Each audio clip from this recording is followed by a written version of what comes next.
Quand ils se réveillent, la priorité de Yafia, 10 ans, Doplo, 12 ans, et Yanougo, 8 ans, n'est ni de prendre leur bain matinal, ni leur petit déjeuner.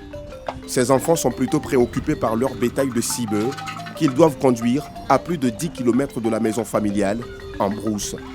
Sans quoi, ils subiraient le courroux de leur père, encore au lit. Yafia, Doplo et Yanougo, appelés enfants bouviers, ne sont pas scolarisés. Leur activité principale, faire paître le troupeau de la famille.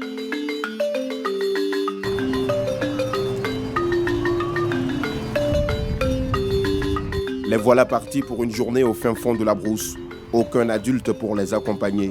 Le trajet est bien loin, mais nos petits bouviers ne craignent absolument rien. Ils partent à leur rythme, le cheptel de la famille devant eux. Sur le chemin menant au champ de la famille, les enfants sont rattrapés par leurs envies de bambins. Ils ramassent des objets, s'amusent, dansent et fredonnent des musiques en langue locale. Yafia est un fin connaisseur des musiques traditionnelles sénoufo.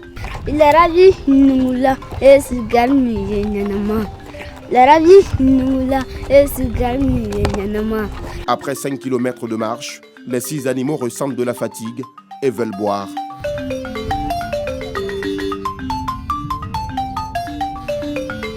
Pendant cette petite pause, les 3 enfants bouviers sont rejoints par leur sœur aînée. Fatou Kartiosiango est une lycéenne. Ce matin, elle décide d'accompagner ses jeunes frères au pâturage. Chez nous, c'est quand tu n'as pas le bœuf, c'est pas aussi facile de cultiver. Si tu veux emprunter pour quelqu'un, la personne doit finir d'abord pour lui avant de venir toi t'aider. Donc quand tu as des bœufs, tu fais tes travaux quand tu veux et comme tu veux. Nadienne!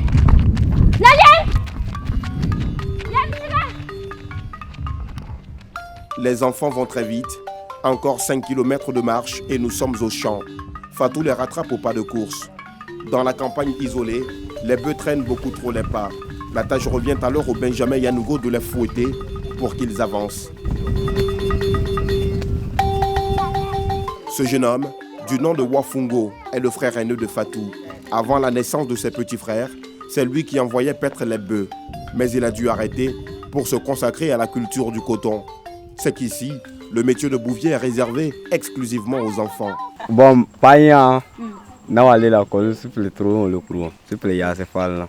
J'ai posé, il m'a dit que si les enfants sont beaucoup, lui ses enfants sont beaucoup, il va envoyer d'autres à l'école et puis d'autres vont venir au champ pour suivre les bœufs. Plus loin, nous le retrouvons en plein labour. Ses oncles, lui, cultivent sur différentes parcelles le coton, le riz et le maïs. Il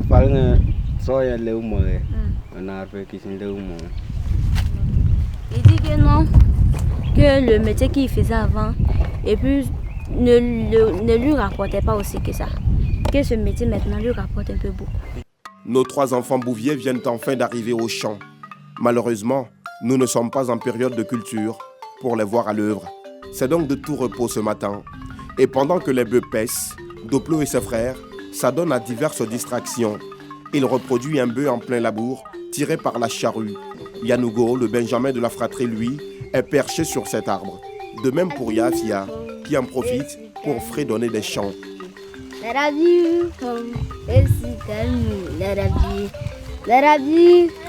Le plus âgé, son rêve, aller à l'école comme certains de ses cousins et amis du village. Oui, je veux bien aller à l'école. Je vais devenir quelqu'un d'important aussi.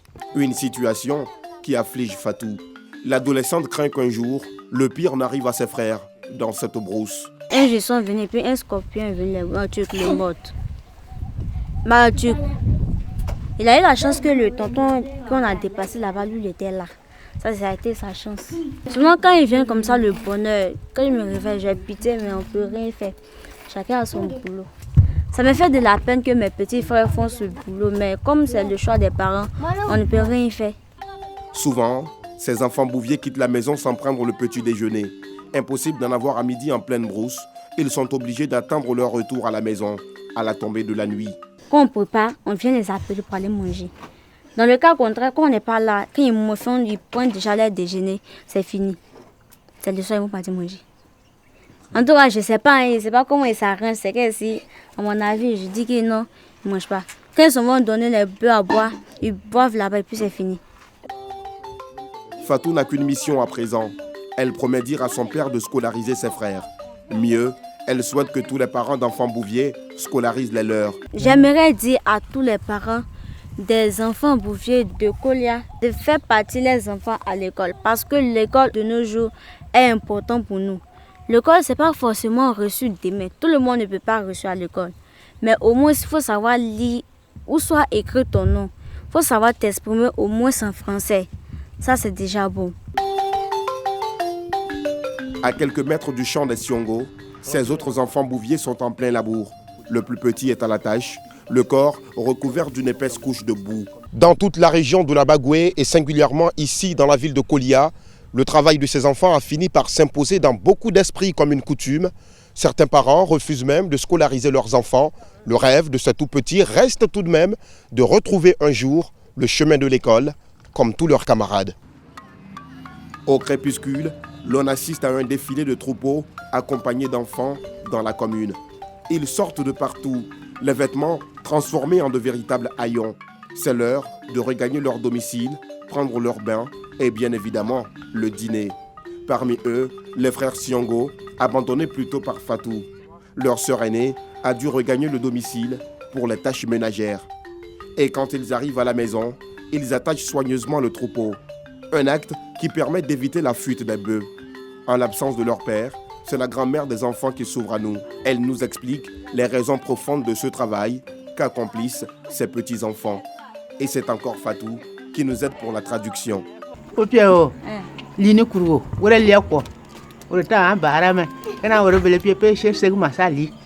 dit que comme eux ils ont déjà pris de l'âge, c'est à cause d'eux ils envoient les enfants au champ pour pouvoir se nourrir. Non loin du domicile de la famille Siongo, Waradio Konaté revient également du champ. Contrairement aux autres enfants, Waradio est élève et passe en classe de 5e. Pour lui, le travail de bouvier est d'abord un métier socialisant qui rapporte énormément.